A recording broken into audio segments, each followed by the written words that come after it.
सत साहिब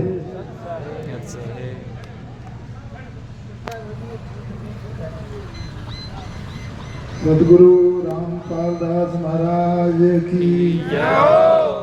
सदगुरु रामपाल दास महाराज की जय हो। सदगुरु रामपाल जी महाराज की जय हो। सत साहिब।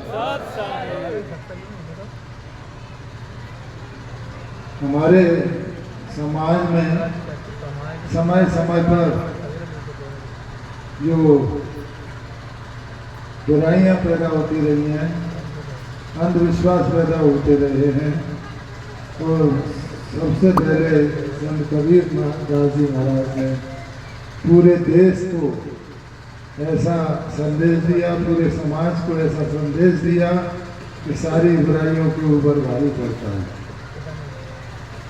कबीर दास जी की दोहें सभी जगह जाने जाते हैं। उनका एक एक दोहे का अपना बहुत बड़ा महत्व है, बहुत बड़ा अर्थ है, और उन्होंने अगर उस पर सभी चले तो पूरे समाज में समरसता, सौहार्दता ये हमेशा हमेशा के लिए स्थापित हो जाएगी। संत रामपाल दास जी महाराज का जो उद्देश्य है वही उद्देश्य उनका है कि समाज में ऊंच नीच का भेदभाव मिटे, समाज में दहेज प्रथा जैसी बुराई मिटे, समाज भ्रष्टाचार मुक्त समाज हो, भाईचारा हो और सौहार्दपूर्ण समाज बनाने वाला विचार हो।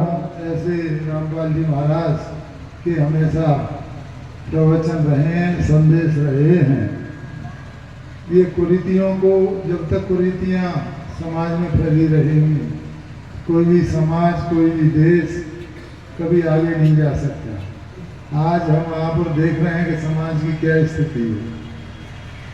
समाज में अगर भाईचारा होता, ऊंच नीच का भेदभाव नहीं होता, तो आज समाज और देश आगे उन्नति करते।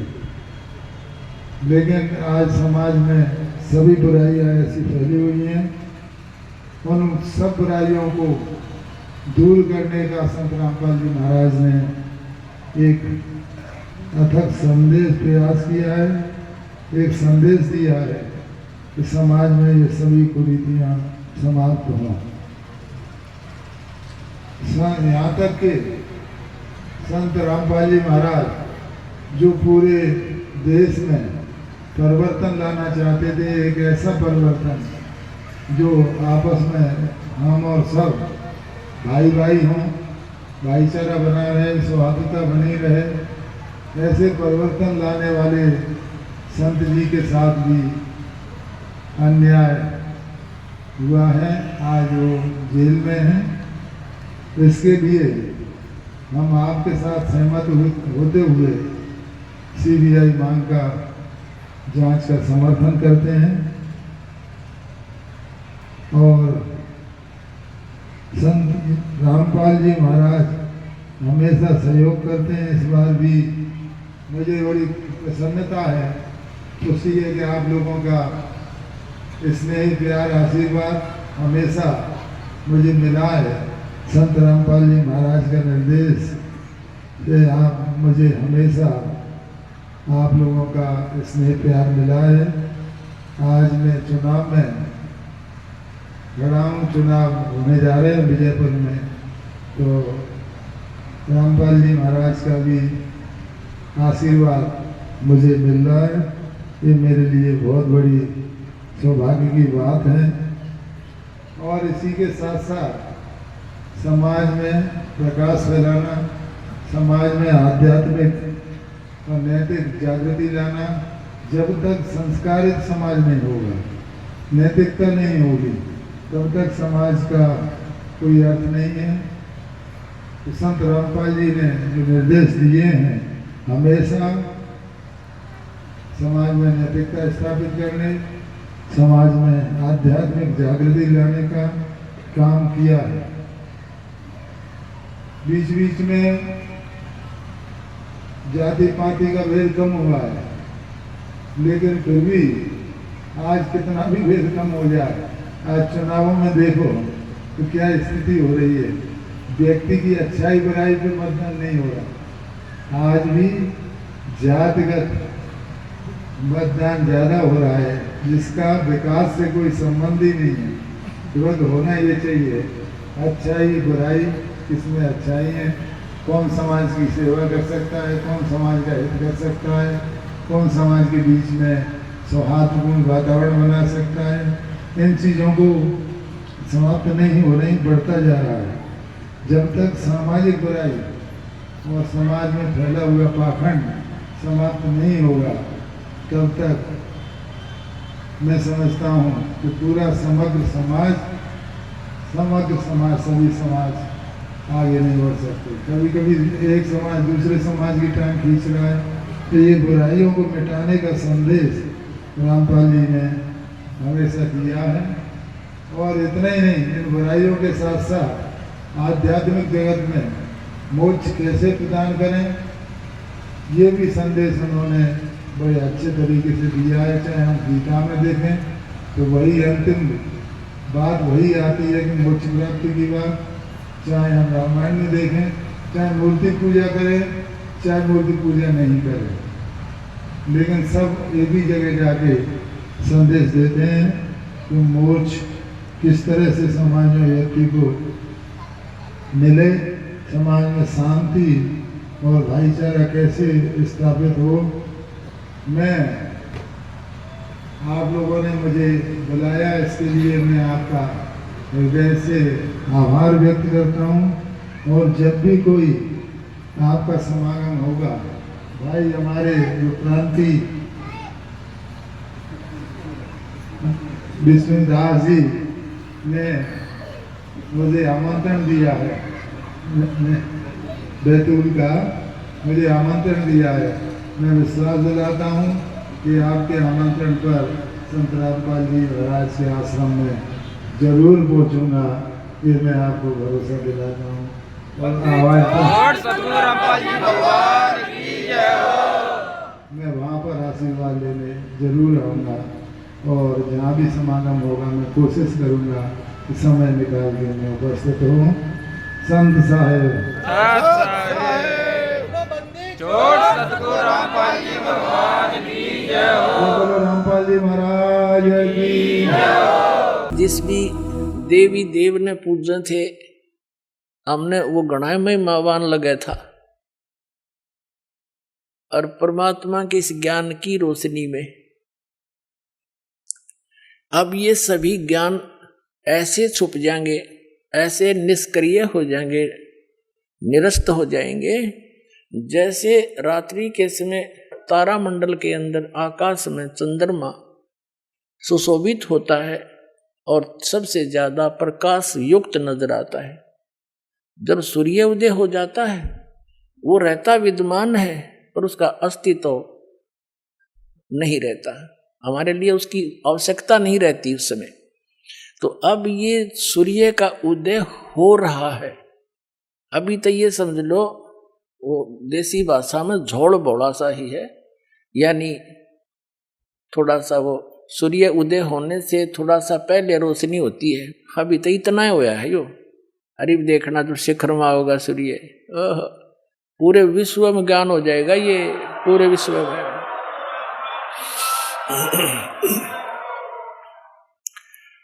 तो परमात्मा क्या बताना चाहते हैं कि आप यहाँ के वासी नहीं हो, आप सतलोक में रहा करते, वहाँ सारे सुख थे, और अपने पैर पर आप कुहाड़ा मार लिया।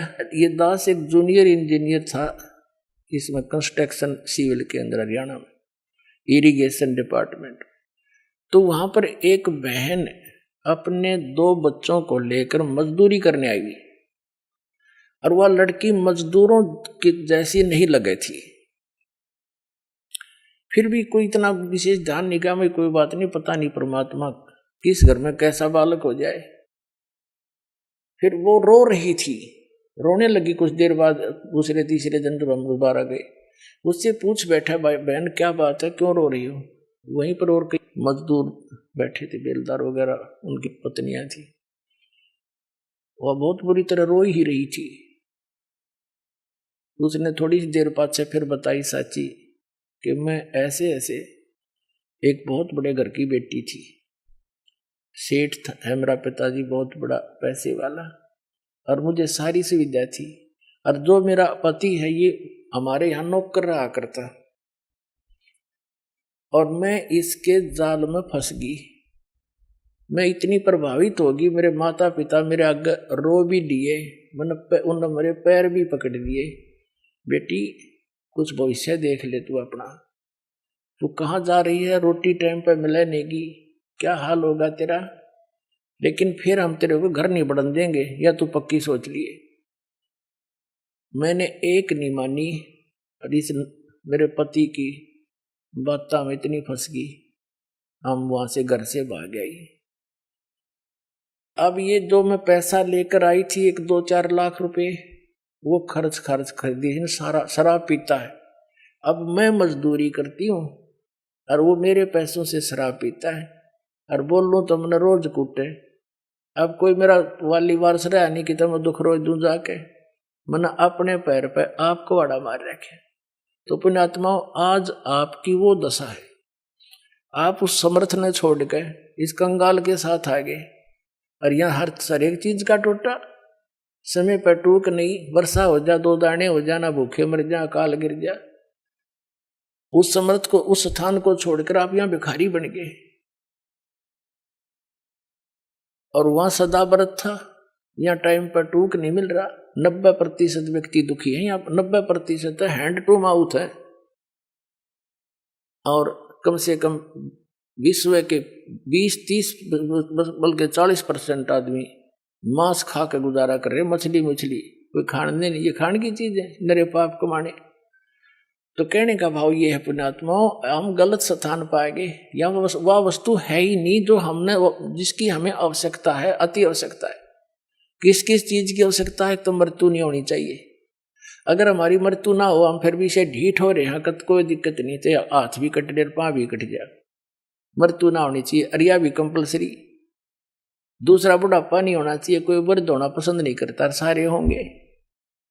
फिर आप देख रहे हो यहाँ सारी सुविधा चाहिए, बड़ी कोठी, सबकी इच्छा है बड़ी कोठी हो, कार हो, पार्क हो, डली हो, सरोवर हो स्नान करने। तो ये सुविधाएं आप यहाँ खोज रहे हो, जहाँ 7 जन्म भी 100 असंख्य जन्म नहीं पा सकते आपको। ये सतलोक में है, आपकी ज्यों की त्यों रखी है, वहाँ आपका सारा सामान सुरक्षित है। लेकिन आपकी बुद्धि कद सेट होएगी जिस दिन आपकी बुद्धि यहाँ से इस ज्ञान से हटेगी। ये ना सोचना दास कोई एक लोक वेद दंत कथा सुना रहा है, या किसी डूम बाट की गाई हुई कथा सुना रहा है। ये तो वो वचन सुना रहा है जो परमात्मा ने स्वयं अपने घर का भेद दिया करके, और जिन महापुरुषों को साथ ले गए फिर वापस छोड़ा, उन्होंने इसलिए छोड़ा था कि ये मेरे गवाह बन जाए, फिर बाद में मेरे बच्चों को गवाही दे जाए कि सचमुच कबीर इज गॉड, कबीर परमात्मा है, और सतलोक में ये सारे सुख हैं।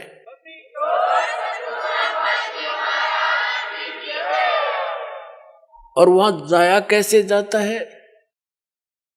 कोट जन्म तन भरमत होगे, कुछ ना हाथ लगा रे, कुकर सुकर खरबया भोरे, कौआ हंस बुगारे।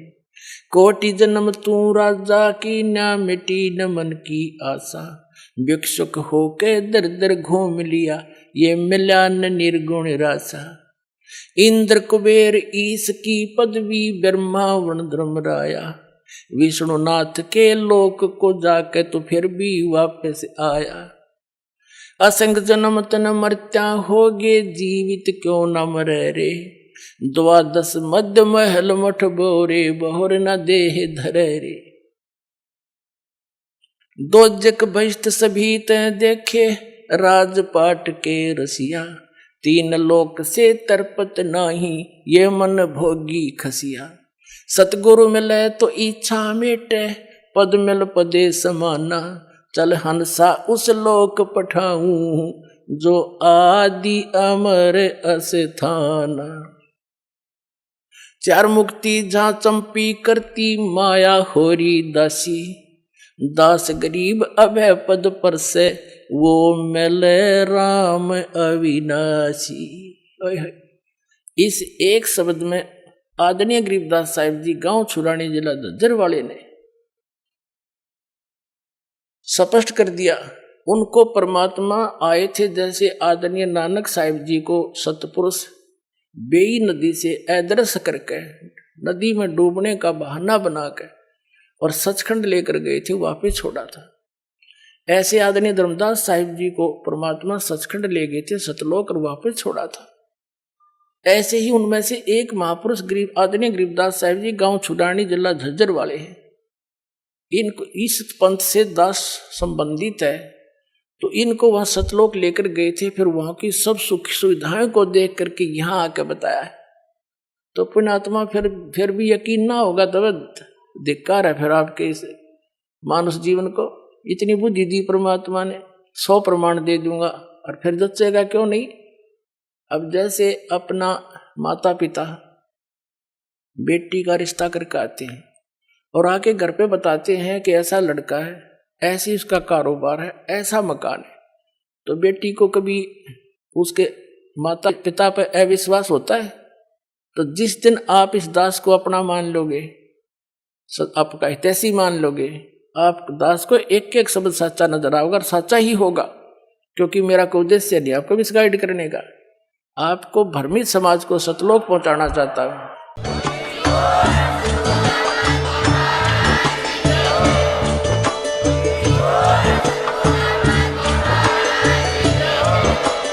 आप सुन रहे थे जगत गुरु तत्वदर्शी संत रामपाल जी महाराज जी के मंगल प्रवचन। अधिक जानकारी के लिए विजिट कीजिए हमारी वेबसाइट www.jagatgururampalji.org। संत रामपाल जी महाराज जी के शुभ आशीर्वाद से पूरे विश्व भर में 500 से भी ज्यादा नाम दीक्षा केंद्र हैं, जिन पर संत रामपाल जी महाराज जी द्वारा ऑनलाइन निशुल्क नाम दीक्षा दी जा रही है। अपने नजदीकी नाम दीक्षा केंद्र का पता करने के लिए संपर्क करें 8222880541।